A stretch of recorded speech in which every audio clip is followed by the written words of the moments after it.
रोटी हर कोई खाता है, हर किसी घर में पकती है, चाहे वो गरीब हो चाहे वो अमीर हो। लेकिन रोटी को एक तरह का स्लो पॉइजन कहा जाता है। हर तरह की बीमारी हो सकती है। इंटेस्टाइन से ग्लूटेन जाएगा ही नहीं सालों साल। आपका हाजमा खत्म हो जाएगा, आपको न्यूट्रिएंट्स नहीं मिलेंगे, ना मिनरल्स एब्जॉर्ब कर पाएंगे, ना विटामिन एब्जॉर्ब कर पाएंगी। तो बीमारी ही बीमारी। ये इंटरनेशनल मिलेट ईयर की जमीनी हकीकत है। अगर मेरे 10 मरीज आते हैं तो 9.5 ने ये नाम नहीं सुने होते। अगर सभी मिलेट्स खाना शुरू कर दें तो कितनी बीमारियों से छुटकारा मिल सकता है? मैडम, सभी से क्या बीमारी रह जाएगी? ये आर्टिफिशियली क्रिएटेड वायरस ही रह जाएंगे। तो बीमार हो 2-3 दिन इंतजार करें, शरीर में इतनी क्षमता है कि वो खुद अपने आप को ठीक।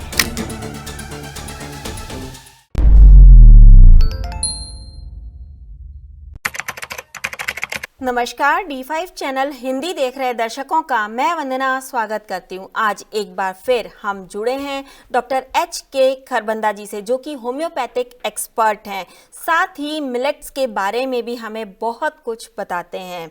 आज हम उन्हीं से बातचीत करने जा रहे हैं। डॉक्टर खरबंदा, आपका बहुत बहुत स्वागत है हमारे इस प्रोग्राम में। नमस्कार वंदना जी, धन्यवाद सभी को जुड़ने के लिए।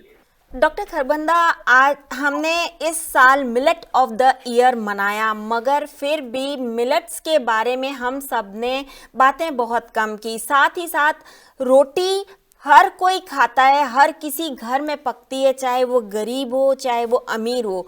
लेकिन रोटी को एक तरह का स्लो पॉइजन कहा जाता है। वो क्यों कहा जाता है? देखिए वंदना जी, रोटी वैसे तो स्लो पॉइजन नहीं है, लेकिन ये बात 70 साल पहले जितनी सच थी आज उतनी सच नहीं है। क्योंकि 70 साल पहले हम लोग सारा दिन खेतों में रहते थे, खेतों में हल चलाते थे, पूरा दिन कोई लेटता नहीं था और किसी वाहन में कोई बैठता नहीं था। तो पूरा दिन स्ट्रेनुअस काम करते थे, लकड़ पत्थर जो मर्जी खा लो हजम हो जाते थे, रोटी तो क्या बात है। तो रोटी को आपने बिल्कुल स्लो पॉइजन जो कहा है उसको मैं पूरा विस्तार से बता देता हूँ क्यों ऐसी बात करने की हमें आवश्यकता पड़ी है। तो रोटी मुश्किल ये है कि एक जो एवरेज साइज की रोटी है, होल व्हीट की बनी। मेरी शब्दों को बड़ा ध्यान से सुनिएगा, ये बहुत ही इंपॉर्टेंट बात होने वाली है। होल व्हीट, पूरी व्हीट का जो आटा है, उस पूरे व्हीट से गोल आटा जिसको बोलते हैं, मोटा आटा जो बनता है, उसकी जो रोटी बनती है, उसकी एक रोटी में 120 कैलोरीज होती है। एक रोटी एवरेज साइज की, अगर बहुत बड़ी ले लेंगे तो 250 कैलोरीज भी हो जाती है। तो मुश्किल क्या है कि जो रोटी में हमें मिलता है वो एक ग्लूटेन नाम का प्रोटीन है, जो कि बहुत हार्ड टू डाइजेस्ट है, जिसको डाइजेस्ट करने के लिए जठराग्नि की आवश्यकता होती है। जठर में अग्नि जलना, उसको जठराग्नि कहते हैं, ये आयुर्वेद का शब्द है। तो खाना हम मुंह से खाते हैं, फूड पाइप से होता हुआ सबसे पहले स्टमक में जाता है, और स्टमक में वीक हाइड्रोक्लोरिक एसिड, एक तरह का तेजाब सिक्रीट होता है, और वो इस ग्लूटेन को हजम मतलब डाइजेस्ट कर सकता है। अगर तो उस वक्त जब आपने रोटी खाई, अगर तो उस वक्त वीक HCl आपके पेट में स्टमक में है, फिर तो वो उसको हजम कर लेगा।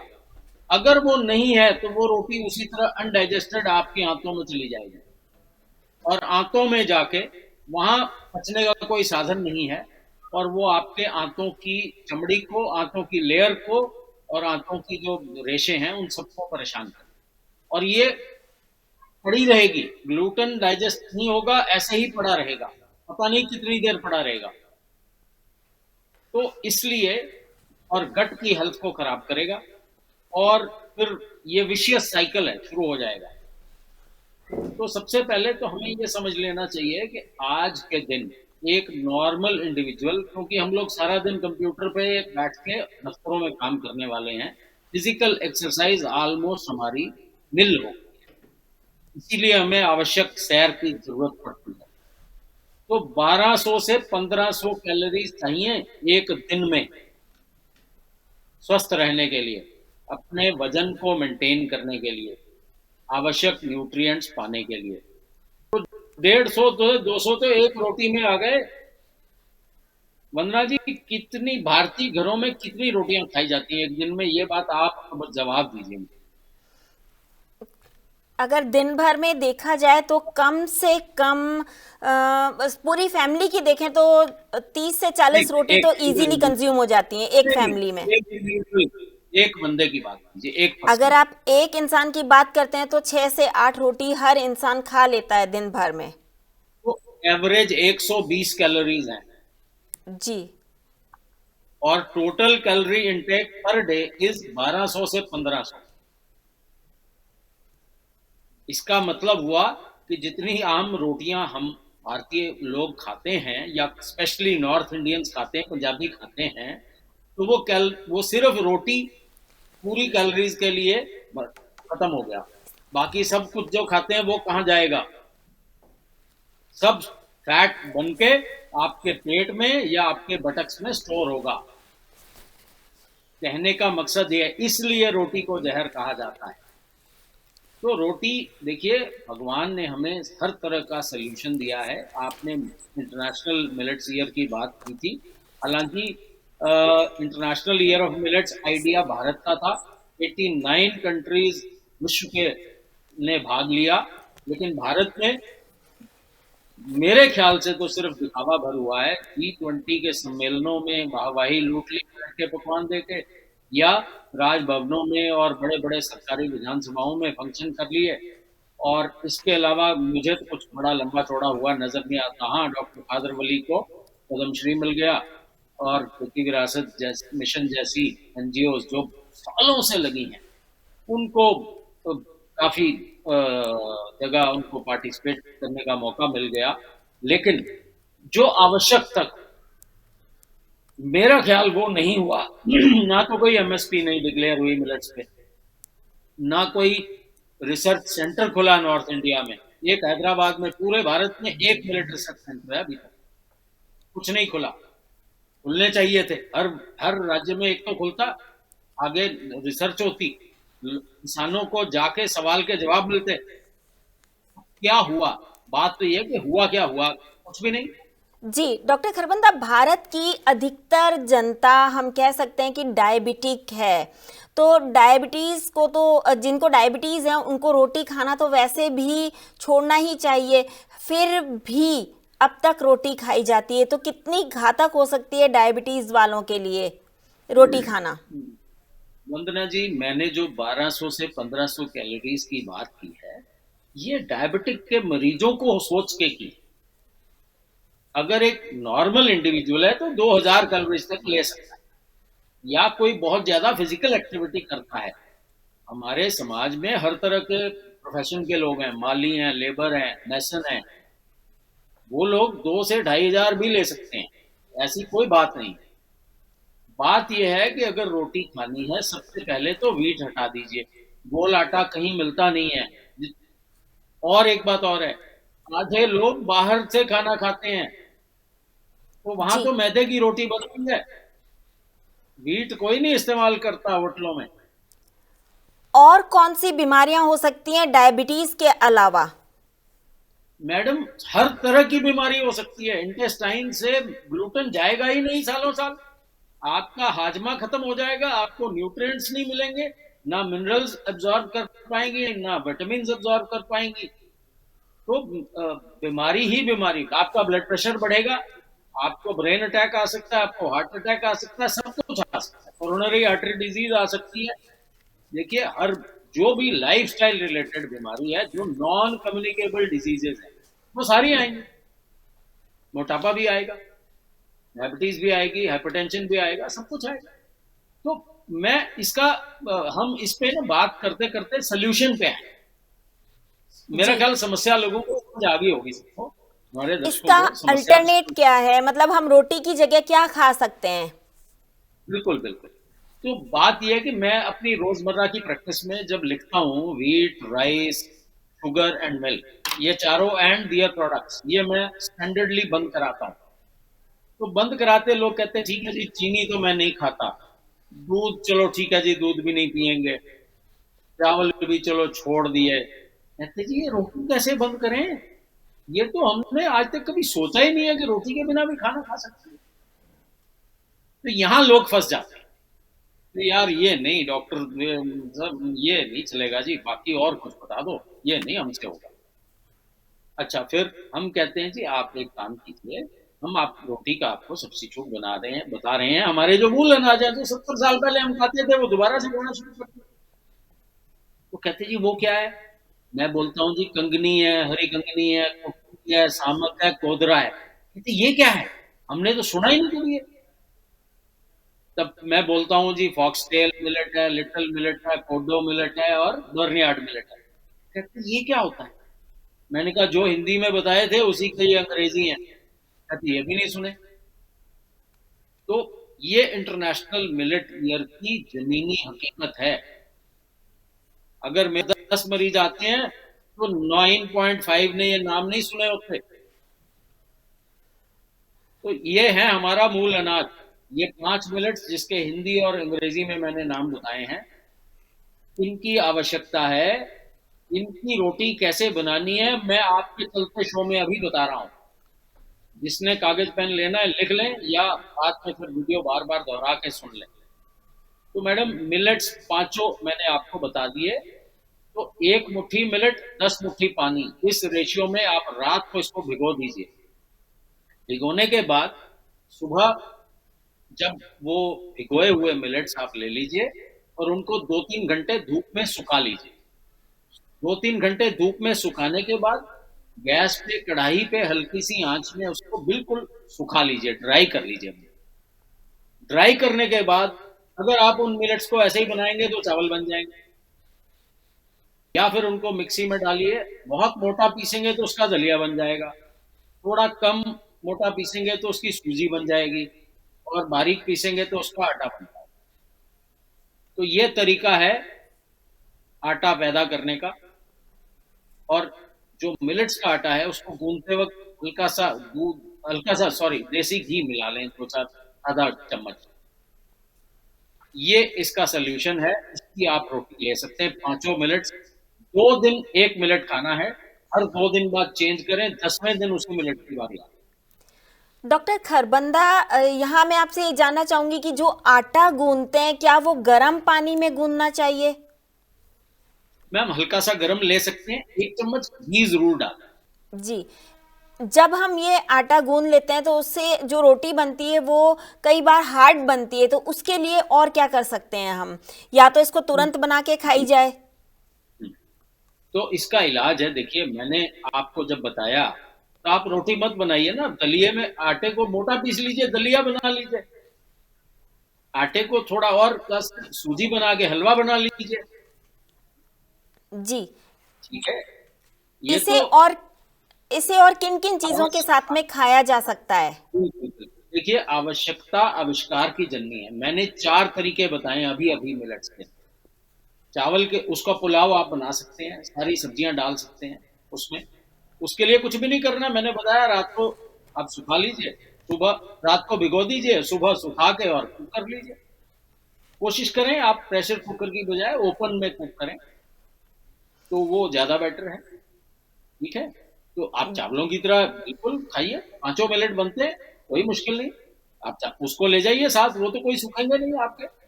आपने टिफिन में कैरी करना है, मैं आपकी बात समझ रहा हूँ आप कहाँ बोल रहे हैं। जी। ठीक है, तो आप उसको चावलों के रूप में रखिए, आप उसको दलिए के रूप में रखिए, या फिर आपको उसको सूजी बना के उसका नमकीन या फिर मीठा उसका हलवा बना लीजिए।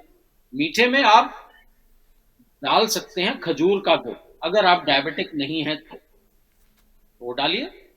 और नमकीन अगर बनाएंगे सारी अचार ले सकते हैं साथ में, हरी हरी सब्जियां डाल सकते हैं, कोई मुश्किल नहीं है, दाल के साथ खाइए। जी। या फिर छाछ के साथ मिला के अम्बली बना लीजिए। तो डॉक्टर बहुत तरीके खरबंदा, हैं। डॉक्टर खरबंदा, जी इससे पहले भी हमने अपने चैनल पे आपसे अमली बनाने का तरीका पूछा था, लेकिन आज फिर मैं एक बार आपसे अमली बनाने का तरीका पूछ रही हूँ। तो आप हमें बताएं कि अमली किस तरीके से बनानी है मिलेट्स की। देखिए अभी मैंने बात की थी कि ग्लूटेन अगर पेट से अनडाइजेस्टेड निकल जाएगा तो आंतों में फंस जाता है। और अनडाइजेस्टेड क्यों निकलेगा, ये एक बात, सॉरी, मैं आपके सवाल से पहले, ये इंपॉर्टेंट है इसलिए ले रहा हूं क्योंकि जो जठराग्नि का नाम मैंने लिया था, अगर आपका मील टाइम, हमारे शरीर के अंदर एक बायोलॉजिकल क्लॉक है, सर्केडियन क्लॉक है। उस क्लॉक को ये पता है कि हर 6 घंटे के बाद पेट में खाना आएगा, और वो 6 घंटे के बाद ऑटोमेटिकली बिना सेंसर के वीक एचसीएल सीक्रेट हो जाता है। अगर उस वक्त रोटी आ गई तो हजम हो जाएगी। अगर उस वक्त फूड न मिला पेट को तो क्या करेगा, एसिड आया कुछ तो करेगा, तो आपके स्टमक की लाइनिंग को खाएगा, हो सकता है पेप्टिक अल्सर हो जाए। तो ये इसलिए फिक्स योर मील टाइमिंग्स, ये बहुत ही इंपॉर्टेंट है। लोग कहते हैं अभी तो बिजी हूं, पहले काम कर लें फिर खाना खाएंगे। लो, जब खाने का समय हो गया है तो 10 मिनट का ब्रेक लीजिए, जितना मर्जी आवश्यक काम, खाना खाइए। बड़ी से बड़ी मीटिंग होती है, राष्ट्रपति आते हैं, अभी हमने G20 सम्मेलन की बात की, समय मील का फिक्स था और उसी समय पे हुआ। बड़े से बड़े राजनयिक कार्यक्रम अगर रोके जा सकते हैं खाने के लिए तो सभी को रोकने चाहिए। अमली बनाने का आप हमें तरीका बताएं। ठीक है, बहुत बढ़िया। तो देखिए, पहले रात को 1:10, एक एक कटोरी मिलेट 10 कटोरी पानी में आपने भिगो लिया। सुबह आपने उसको चावलों की तरह कुक कर लिया। कुक करने के बाद पहले 2 घंटे सुखाने हैं मिलेट, फिर कुक करने हैं। कुक करके उसको आपने मिट्टी के बर्तन में ट्रांसफर कर दिया।